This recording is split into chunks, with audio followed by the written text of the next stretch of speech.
Welcome to this class. Thank you for joining us in our series on a revelation of hell.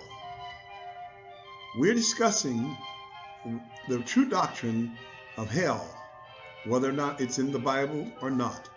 Join us each Tuesday and Thursday night at 7 p.m. for these classes. We look forward to having you, and God bless you as we start.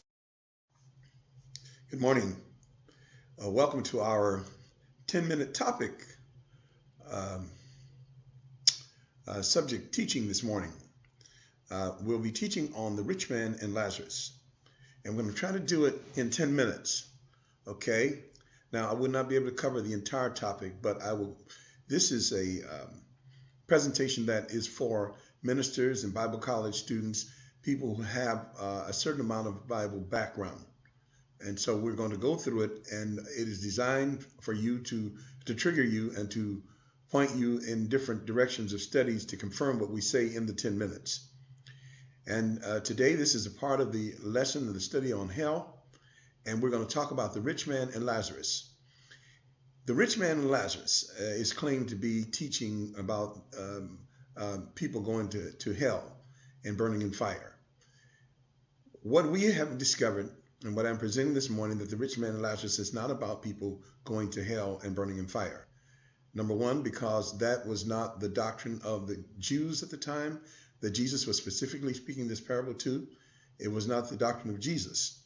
That was the doctrine of the philosophers, Plato and Aristotle and all of those, and Augustine and all of those.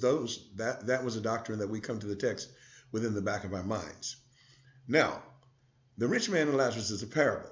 It is not a historical story. It is a parable of Jesus that he's telling.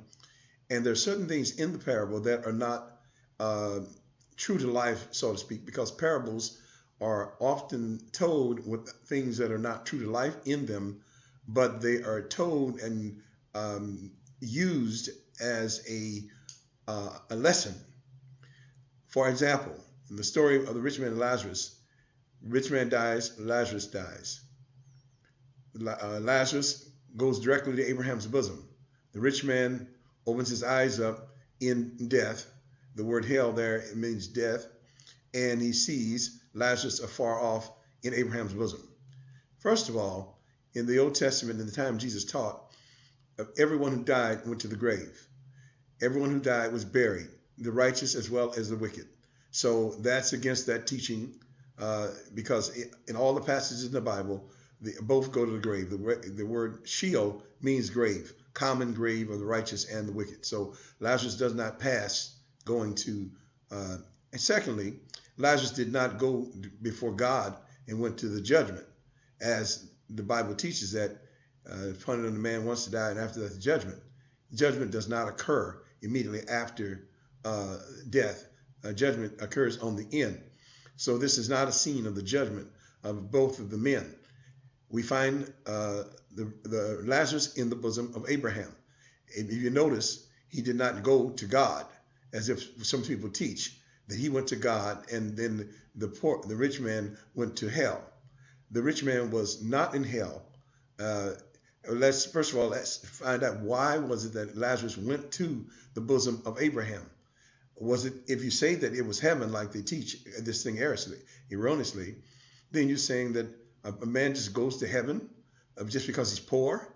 That's the teaching that's come from this, that the poor go to heaven just because they're poor. So this is not teaching about heaven and hell, and the poor don't just go to heaven because they're poor. He did not go to heaven. This was a lesson that Jesus was teaching to the Jews, and the lesson was strictly to the Jews. How do we know that? Because he said he went to Abraham's bosom. Abraham is a symbol of the Judaism, a symbol of the Jews, a symbol of the heritage of the Jews, the symbol of the inheritance of the Jews. So then Abraham here represents the Jews and their place of their promises and all that God promised them. And then the rich man represents the Jews who had all of those things that were in the Abrahamic covenant. And so they're called rich here. The rich man is called rich because they were loaded with all of those promises and the covenants and everything God gave them, the commandments and everything the Jews had. Those were the riches that were being spoken of here. So then the gulf that's fixed was the distance. What actually happens is that the Lazarus goes to the bosom of Abraham. Pardon me, Lazarus, who's goes to the bosom of Abraham. Lazarus represents the poor, the Gentiles, who did not have all the riches of the Jews, and he is now in the place of favor of the of what that was originally belonged to, that had originally belonged to the Jews. And so the Jews are the sons of Abraham.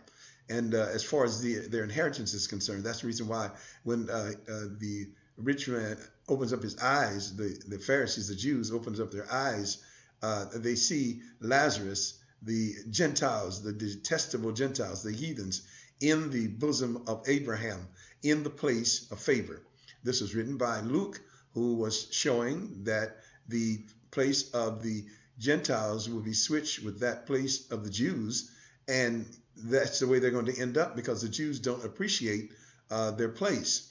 So it's a parable. So death is used, the both of the men dying is used to make a point about bringing some consciousness to their statuses and the statuses that they will be in coming up. So this is maybe the reason why Jesus used death here to say, okay, that in the final analysis of all things in history and in all of the things that God has coming on the schedule of history, the church wasn't born then, like the church where the Gentiles are going to be in it. So the dying is used by Jesus to say that on the end, or at the end of all things, this is the way it's going to end up. And so the dying brings us to the point that this is the way it's going to end up. What's going to happen to the Jews that rejected Jesus in his day, that rejected God, who did not value their place? He's speaking corporately to the Jews here. See, his audience is the Pharisees and the Jews. And so what he's saying, in the final analysis of things, you Pharisees, you all are going to end up outside, and the Gentiles that you hate so badly are going to be on the inside. And when you look and when you wake up and you see on the end in history, when you look and you see that the Gentiles that you hated so bad are in the bosom of Abraham, receiving all of the promises that belong to you, the pain is going to be so bad, it's going to be like you're in a flame. And that's the reason why when he says that he woke up in death, but that death, the word hell there, in the original text was death, Hades. So the Hades is the end. Then the flame that he talks about is not connected with the Hades idea. The Hades idea is the death, the final analysis, or how you're going to end up. That's the death of the Jews and the situation. The Hades, or the fire, pardon me, the flame, just the one flame, is the suffering of the final analysis, of the final situation, the suffering and the grief and the remorse of them being out, of them having a gulf between them and Abraham, not between individual Jews and God. This is not about that. This is about the corporate status of the Jews that Jesus was talking about, because he only spoke to the Jews. So now here we see that there now is a gulf here in the final analysis. What Jesus was speaking to them in this parable, you guys are going to be so far away from where you really should have been and where you were, and it's going to be like a pain, a fire, like a flame, and the torment. He says, I'm tortured in this flame. That word torture or torment there was a Greek word barbazo, which meant an emotional pain. It was not a pain like a person get burned with fire and they're burning in fire. Next fact is that if he actually was burned in fire, he wouldn't be able to talk to Abraham. So it's not no literal fire we're talking about here. He's talking about the flame. You may have to rerun this and listen to what I'm saying again. The flame is the grief and the remorse of the situation of being so far from Abraham and looking at the Jews and the Gentiles in their place instead of them. And the hell part, but that word hell there does not mean hell. It meant the grave. It meant the death, the part that was the finality part of it, that brought them to be able to look at the summation of all and to look at how the situation changed, where the Gentiles are now in the bosom of Abraham, and through the church probably. The church is mostly Gentiles because the Jews rejected their opportunity. So for that reason, we say that this is a parable. It is not a historical teaching. It's a parable. And so in the parable, Jesus puts Abraham there. If he was talking about life after death and heaven and hell, Abraham wouldn't have been there. It would have been God there. Because we all know that according to the Jewish teachings, that the dead don't know anything. And so Abraham doesn't know anything. He's not working in the afterlife receiving people. So that was just a lesson to the Jews. The story of the rich man and Lazarus is not about heaven and hell. It is about the displacement of the Jews when the author who God had used to write it, Luke, wrote it. He was intending to show the swap that would occur between the Jews who were in the honored place and the Gentiles who were dishonored and poor, who would end up in the bosom of Abraham when the Jews would be outside with great remorse and great sorrow. And this is the way it's going to go, is what Jesus was saying to those Jews. You're going to be out. The Gentiles are going to be in.